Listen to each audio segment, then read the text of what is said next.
It's the last day of 2015. By this time tomorrow, we'll be in a whole new year with all new possibilities and tons of stupid stuff that we'll get offended at way too easily.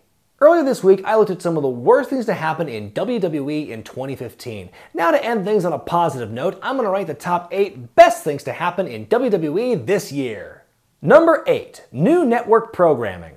2015 was a year where the WWE Network really came into its own and figured out what works and what doesn't. They realized that just pushing the old pay-per-views and Raws and Nitros was not a huge draw because you could just look up that stuff for free on YouTube. So now what they're doing is they're pushing all of their original content, and it's really paying off. So many good shows have debuted on the network this year. Things like Legends with JBL, Table for 3, and Breaking Ground. And let's not forget the NXT TakeOver shows that are exclusive to the network. And with the recent news that the network is now one of the top 5 video streaming services past things like HBO Now and NFL Game Pass, this is great news and great momentum for the network heading into 2016. Number 7. Kevin Owens pinning John Cena clean.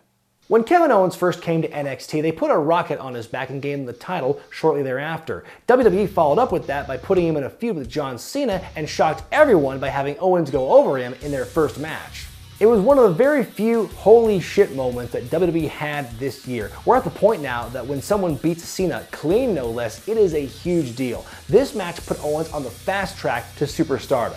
Now granted, Owens would go on to lose the next 2 matches to John Cena, and say what you will about whether or not he should have won the final contest. I personally think he should have, but either way, those matches were really good. It brought a lot of fans to put their eyeballs and their attention toward Kevin Owens. Well, just a few months before that, he was just in the indie scene. Not many people knew who he was. Now he's one of the more interesting characters in the company.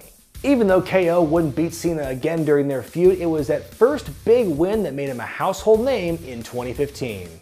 Number 6. Honoring Dusty Rhodes. In the Build to Survivor series, the company showed how bringing up the dead in a storyline can go bad when Charlotte and Paige brought up the name of Reed Flair. Now, when Dusty Rhodes passed away this summer, WWE did things the right way when it came to honoring his memory. He was never mentioned in storylines, but they did have the Dusty Rhodes Tag Team Classic on NXT. It was a throwback to the kinds of tag tournaments that Dusty himself would have booked. It was a very classy move. Meanwhile, a lot of people were wondering how Dusty's death would impact the Stardust character. Now, a lot of fans were clamoring for Stardust to go back to Cody Rhodes for him to honor his father, but in my opinion, keeping him as Stardust was the right thing to do. When you see how Stardust developed this year alone, you can tell that Cody had a very clear vision of what he wants the character to be. And I thought it would have been very silly for him or the company to decide to have him wear cowboy boots and become Dusty Rhodes Jr., all for the sake of a storyline. If you read Cody's blogs in the months after Dusty Rhodes' death, then you would know that he is basically committing to the Stardust gimmick in order to honor his father, so I have no reason to argue against it. Dusty Rhodes was a legend of professional wrestling whose death was unfortunate, but in a rare showing of good taste by WWE, he was memorialized without being sensationalized. Number 5. The United States Championship Open Challenge. Say what you will about John Cena, but you have to admit his time as US champion this year made for some great in-ring action. Just think of some of the great matches he had this year with guys like Rusev and Seth Rollins and Cesaro and Neville and Kevin Owens and Sami Zayn. The list goes on. He made the mid-card look very good during this time period.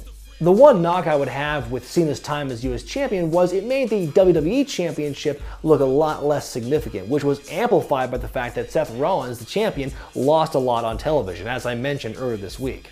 That being said, it was good to see a mid-card title get elevated. Do you remember a couple of years ago when Dean Ambrose was the US champion? Probably not, because he barely ever defended it. It was a crap reign. Now, Cena's time with the title on the other hand was the exact opposite of that. Everyone loves to see a mid-card championship get elevated to a higher plane, and John Cena helped make that happen in 2015.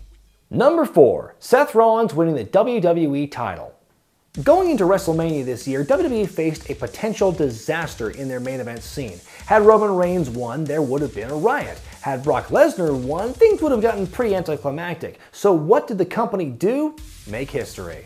Rollins was the first guy to cash in the Money in the Bank contract in the main event of WrestleMania, and he won it in dramatic fashion. Putting the belt on Rollins was a great way to diffuse the situation and keep the crowd from getting pissed if their main event went as planned. Now sure, the rest of his reign wasn't very memorable, but him crashing the main event at WrestleMania and winning was a huge moment in 2015.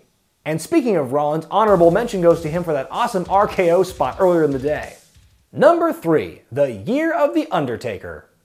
I don't know if it had something to do with the fact that it was his 25th year in WWE and they were going to celebrate a Survivor Series, but man, was Taker on fire this year or what? I think he worked more shows this year than he had in the previous 5. When he fought at WrestleMania 30, he looked old and broken down and beaten. We thought that should have been his last match just to put us all out of our misery. But then he came back at WrestleMania 31, had a really good showing there. Then he had a pair of great matches with Brock Lesnar. He also had kind of a crappy tag team match against the Wyatts at Survivor Series, but still.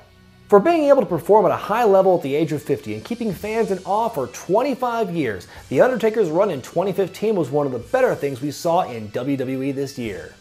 Number 2, The New Day. Let's face it, when The New Day first debuted in late 2014, no one really had high hopes for this team. At first people were like, but I wanted a new nation, man. Then fans were all like, this is just as racist as a new nation, but I don't like it because it's cheesy, man. I was personally holding out for it being a cult, but you can't win them all. The smiling, clapping trio weren't getting anything close to the response that the company expected, and most people thought this group would have died out in a few months. But right after WrestleMania, the group finally started showing an edge, finally started showing some character. They started doing goofy stuff in the ring and in their promos, and they were still doing heelish things. They basically became the team to watch on Monday nights. It was basically the 2000 version of Edge and Christian reincarnated. People love to watch The New Day do their thing every week because you can tell just how much fun they have when they're doing it. When wrestlers show their true sides to the fans, then the fans will like them more, whether they're good guys or they're bad guys. And The New Day have nailed that kind of fan connection.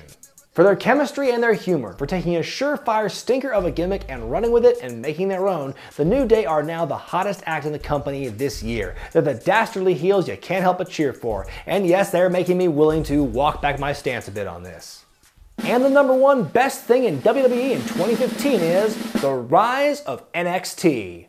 I'm just going to lump all the facets of NXT in here. The overall booking and the presentation and the storytelling. Finn Balor, Samoa Joe, Sami Zayn, the 4 Horsewomen, the NXT TakeOver shows, TakeOver Brooklyn especially. Raw and SmackDown these days might be bright, shiny, sugary garbage, but NXT has proven itself to be the lone bright spot of the company this year. It's completely changed its perception from developmental territory to WWE's answer to Ring of Honor. Seeing NXT thrive the way it has gives fans hope for the future of the company. It gives fans hope that their favorite indie wrestlers won't get passed up by WWE simply for being indie darlings. It gives fans hope that pure wrestling can be given a shot in the world of sports entertainment.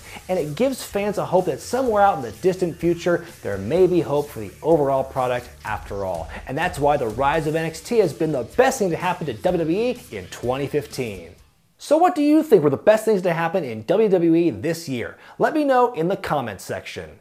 Also, I want to stop and just say thank you to all the fans of Wrestling with Regret. 2015 has been an amazing year for me and for this show. It's been a lot of work, but it's also been so much fun. It's just been so amazing to see the massive growth I've experienced this year. Just thinking back, all the amazing people I've had the chance to work with this year, it's been just so great. When you consider it started out as a little labor of love, a little side project I was doing, just to pass the time and to share my love of wrestling. And now look at where we are now. It's just great. And I know there's room to grow.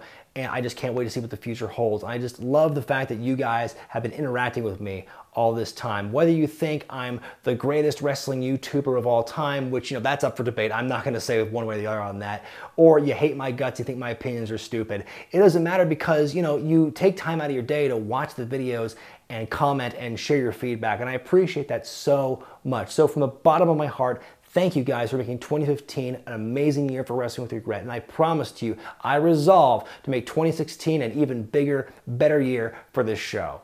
Be sure to thumbs up this video, subscribe to Wrestling with Regret, and buy the t-shirts at ProWrestlingTees.com. I'm Brian Zane, and I'll see you in 2016.